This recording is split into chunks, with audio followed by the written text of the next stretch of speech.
Ella es Flora. Seguramente no pensó, cuando se recibió, que su título de mecanógrafa la llevaría a trabajar en uno de los primeros tribunales orales del país. Durante años volcó sentencias con su máquina para que un juez después pudiera leerlas. 2000 palabras en poco más de 60 minutos.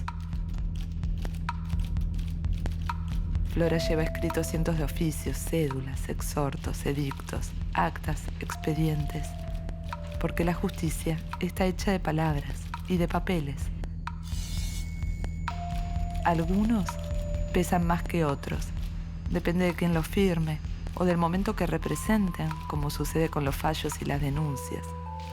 Tal vez porque en ellos se define todo, aunque es en esos papeles donde la justicia realmente se pone en marcha, o a veces comienza en otro lado.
Todo el tiempo escuchamos en los medios hablar de corrupción, denuncias, acusaciones. Pero, ¿cuántas veces nos preguntamos si son ciertas? ¿O llega un momento en el que eso ya no importa?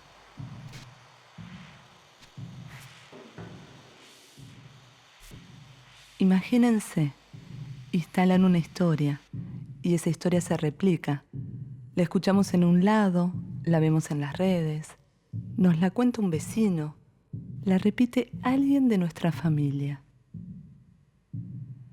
¿Existe forma de dar marcha atrás a pesar de que después nos digan lo contrario? ¿Cómo se construye la verdad? La relación con los medios de comunicación para jueces y juezas funciona en parte como una presión permanente a la que muchos ceden y también como una herramienta. A veces incluso también inciden en las decisiones. Hay un jurista, constitucionalista, filósofo del derecho argentino, Carlos Nino, que él decía, si se nos presenta esta idea de que la política, o sea, como el sentido común, abrimos el diario y vemos que está justamente un entramado de derecho y política, ¿no? Entonces, ¿por qué creemos que el derecho está separado de la política? Y lo que decía Nino, algo muy interesante, es que hay todo un proceso de construcción histórico, social, ¿no? Mecanismos institucionales que fueron creando esa apariencia de separación del derecho de la política. Al Poder Judicial no le gusta hablar del Poder Judicial. Esta característica del secretismo del sistema judicial es real, es histórica y creo que es una de las cosas más difíciles de romper. A pesar de que sí hay que decir que con el correr de los años lo que fue modificándose, que por ahí es una aparente ruptura del secretismo, ¿no? Es el empezar a relacionarse con los medios de comunicación. Ahora, ¿eso es romper el secretismo? Y no estoy tan segura.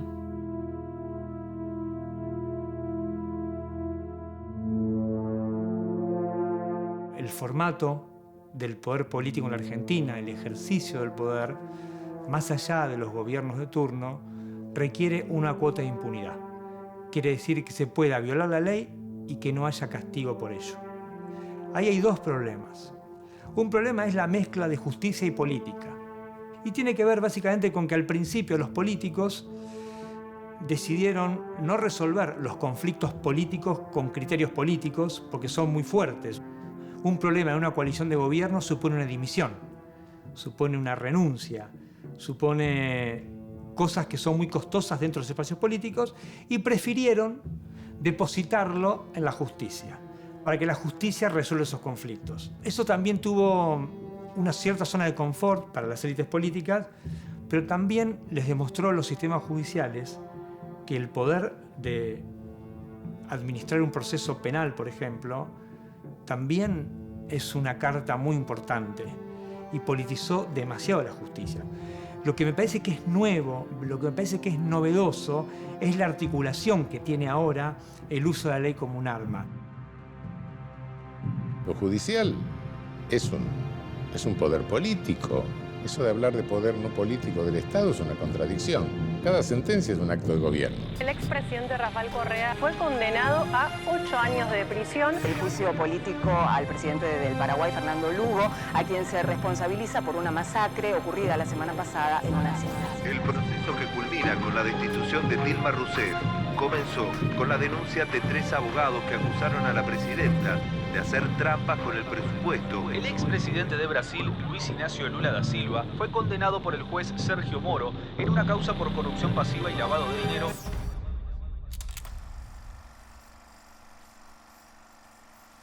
Hace unos 25 años, 2 coroneles chinos plantearon el fin de las guerras como las conocíamos hasta entonces. Para ellos, lo que ahora vivimos son guerras psicológicas y guerras judiciales. En Estados Unidos, casi al mismo tiempo, apareció una nueva palabra, lawfare, que se usa para definir la aplicación de la ley como arma de guerra. Pero si las guerras hoy se hacen por otros medios, ¿los enemigos siguen siendo los mismos? Estos trámites de procesos judiciales, que de judiciales no tienen nada, llevan a cabo una estrategia política. Es decir, bueno, como vos sos una persona que sos referente de un determinado sector de la sociedad, te voy a destruir. Y te voy a destruir usando esos expedientes, que después, obviamente, cuentan con una extraordinaria difusión en medios de comunicación que plantean cosas como si fueran ciertas. Cuando yo empecé a hacer periodismo judicial, un dictamen de una fiscalía por ahí pasaba inadvertido, no era nada. Pero hoy te pueden hacer una tapa de un diario diciendo el fiscal pidió documentación y hacen una tapa de diario con un dictamen de un fiscal pidiendo documentación. Cuando vaya pasando más el tiempo nos vamos a ir dando cuenta mucho más de la gravedad de todo lo que ocurrió.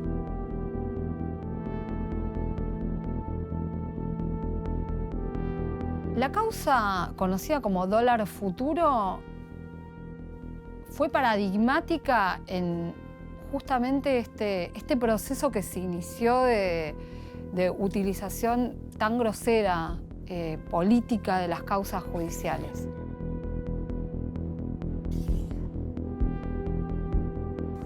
Es muy común que previo a actos eleccionarios, ya sean nacionales o parlamentarios, se juzgue o se intente utilizar vehículos procesales, causas, denuncias con una finalidad política. La causa del dólar futuro es un ejemplo paradigmático de esto. Es decir, ¿qué hicieron? 2 diputados, que en ese momento eran de la oposición, formularon una denuncia diciendo que desde el Banco Central se estaban vendiendo dólares a un precio irrisorio. Bonadío tomó este expediente y empezó a desarrollar una, comillas, investigación con finalidad ofensiva, es decir, de persecución.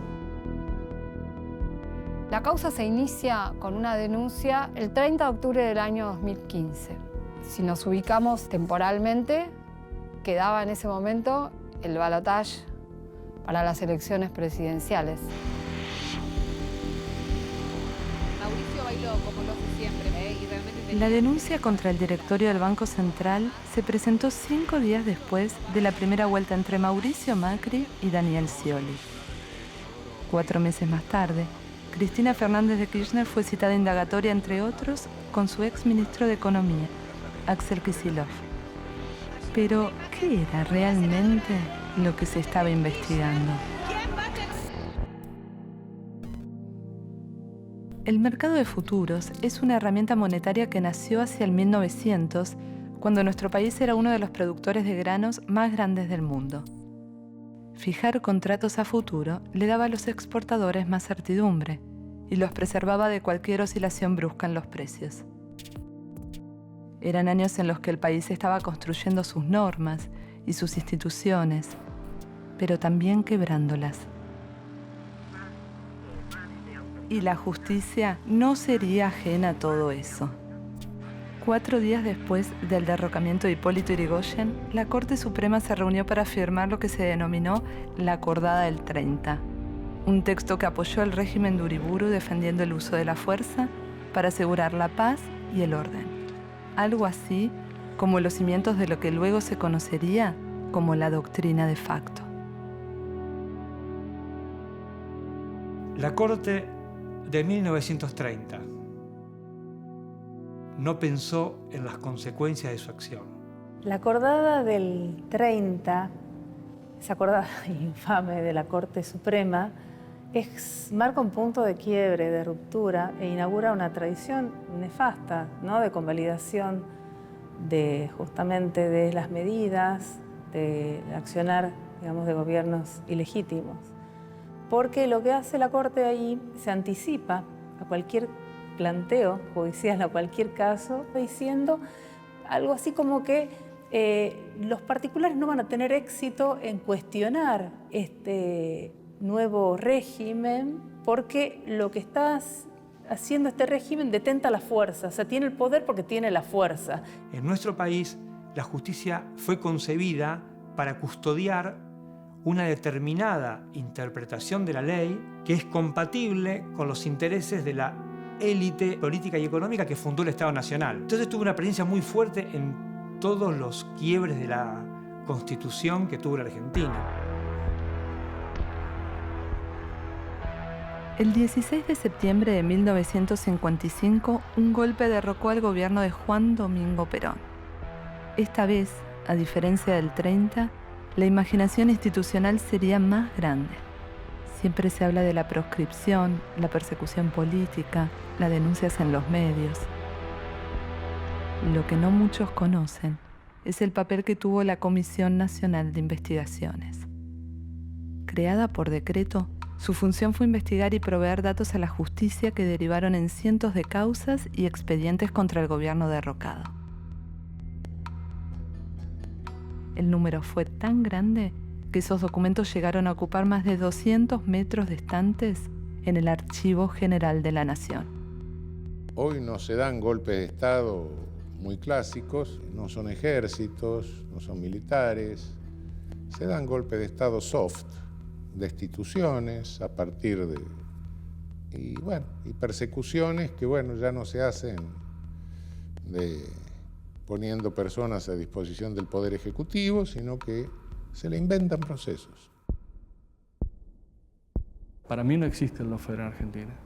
Para que exista el lawfare tiene que haber un sistema que impida que una determinada persona pueda ejercer plenamente sus derechos políticos. Lawfare sufrió Lula, que a través de una persecución penal, desde mi punto de vista infundada, le impidió ser candidato a presidente. En la República Argentina nadie ha tenido la imposibilidad de poder ser candidato, de estar en un cargo. En la que puede sí en Argentina existir es mal funcionamiento del Poder Judicial, puede existir un funcionamiento sistemático arbitrario, pero lawfare yo no creo que exista en la República Argentina. Acá siempre se quiere discutir el término, es decir, lawfare. Y si el lawfare existe, si no existe, si uno está de acuerdo o no está de acuerdo. La verdad que si es lawfare o no, no es relevante. Lo relevante es utilizar un expediente judicial para una finalidad totalmente anormal, que es una persecución política.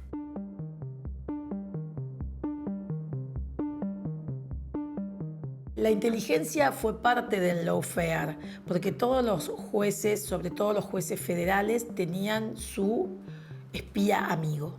De acuerdo a la ley 25520, había un artículo, el artículo 4, inciso A, por lo que la Agencia Federal de Inteligencia era auxiliar de la justicia. Pero se había desvirtuado tanto que la agencia colaboraba como una fuerza de seguridad más.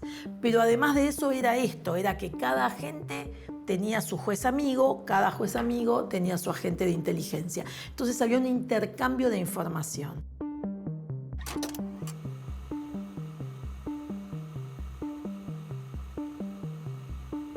Las escuchas están muy relacionadas con esto. El juez, supongamos que tiene una supuesta banda de narcotraficantes.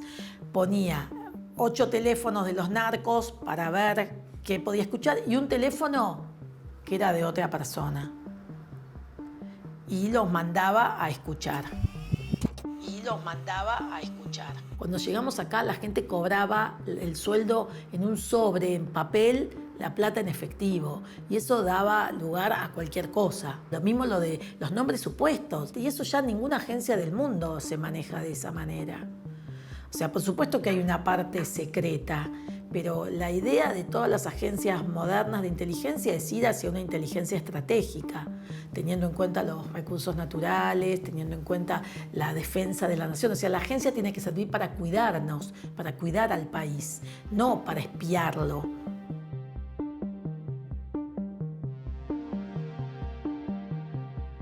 Esto funciona como un engranaje. Funciona desde el punto de vista jurídico, porque hay jueces que se prestan para hacer esto, y fiscales, porque no son solamente los jueces, sino los fiscales, desde el poder ejecutivo, porque hay un órgano o hay ciertas personas que coordinan esta actividad, lo que hemos conocido ahora como la mesa judicial, y un aparato de propaganda mediático que te instala el tema hasta un punto en donde cuando yo planteo estas cosas me dicen, ah, no, es mentira lo que estás diciendo vos. Si yo leí en el diario otra cosa. El caso Dólar Futuro es un típico caso de abuso de la persecución penal. Claramente lo que se está cuestionando es una política económica, además en la Argentina, cuestionar una política económica con la legislación penal. Si ustedes imaginan la prueba que reunió el juez, eran hasta tweets, recortes del diario, opiniones de políticos, que obviamente eran, digamos, no eran testigos de nada, sino que lo que estaban eran cuestionando, digamos, o llevando agua para su molino en el medio de una campaña electoral.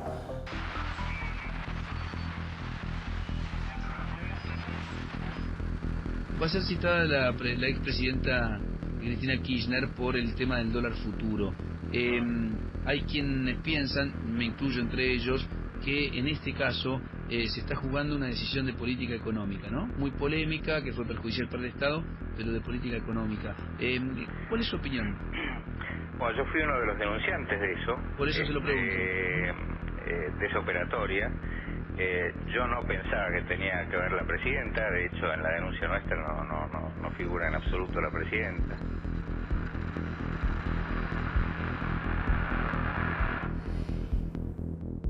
La venta de dólar futuro se planteaba como una herramienta de política económica justamente porque se evaluaba en ese entonces que iba a tener una utilidad, era una medida de gobierno. Vienen Negri y Pinedo, hacen la denuncia y le toca al juez Claudio Bonadío. El juez Claudio Bonadío hace varias cosas, pero la que fue más rutilante fue allanar el Banco Central 4 días antes del balotaje. Más información ahora. El juez federal Claudio Bonadío ordenó allanar el Banco Central por la venta de dólares a futuro. El objetivo era un objetivo político. No había, diríamos, ninguna duda de que se necesitaba dar un golpe en un lugar en donde justamente el Poder Ejecutivo de ese momento lo recibiera. El 17 de noviembre del 2015, 17 de noviembre del 2015, martes 17, a las 12 horas, en plena rueda cambiaria, irrumpe en un allanamiento en el Banco Central, en la mesa de dinero del Banco Central, Bonadío. Era evidente que querían hacer un espectáculo con ese allanamiento y en días decisivos para la política. El objetivo estaba conseguido porque se habían generado tapas en los diarios y se había instalado esta idea de que el gobierno regalaba dólares con alguna finalidad de perjudicar las arcas oficiales o de beneficiar a supuestos amigos del gobierno. Hasta ese punto, lo que no es cierto se transforma en verdad.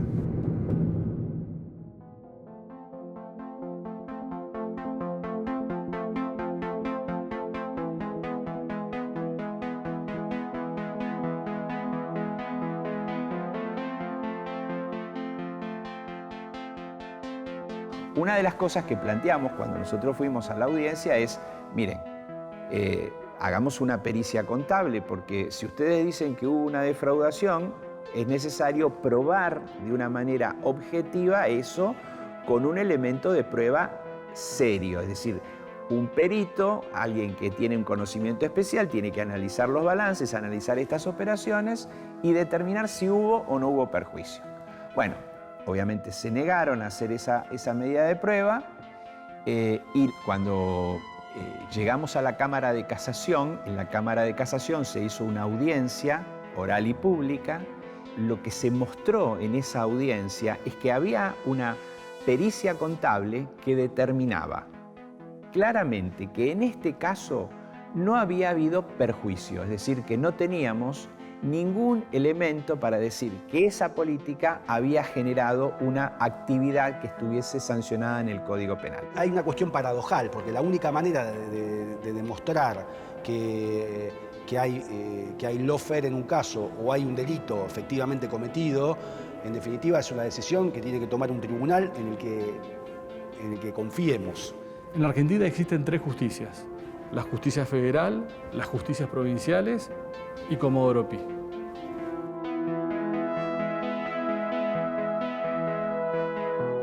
Como fiscal de investigaciones administrativas, los casos que tenía en general eran casos de investigación de personas que en realidad el sistema judicial no persigue o no persigue de manera eficaz. En realidad el contraste tiene que ver con el claro impacto desigual en la administración de justicia, en donde la justicia de las personas que tienen recursos y que tienen poder en la sociedad es una justicia mucho más meticulosa, hipergarantista, difícilmente hay una condena. El único capital de un juez es su palabra, y eso está en tela de juicio. El juez fallecido, Carlos Fait, inventó una palabra que para describir un poco este funcionamiento especulativo, sin decirlo obviamente, él decía que aplicaban la cronoterapia. Y a mí me parecía una palabra genial, pero escalofriante, porque que los jueces apliquen la cronoterapia es que dejen pasar el tiempo, justamente, y que un caso se resuelva solo o no se resuelva nunca. Pero bueno, nos hace pensar que lo justo queda lejos.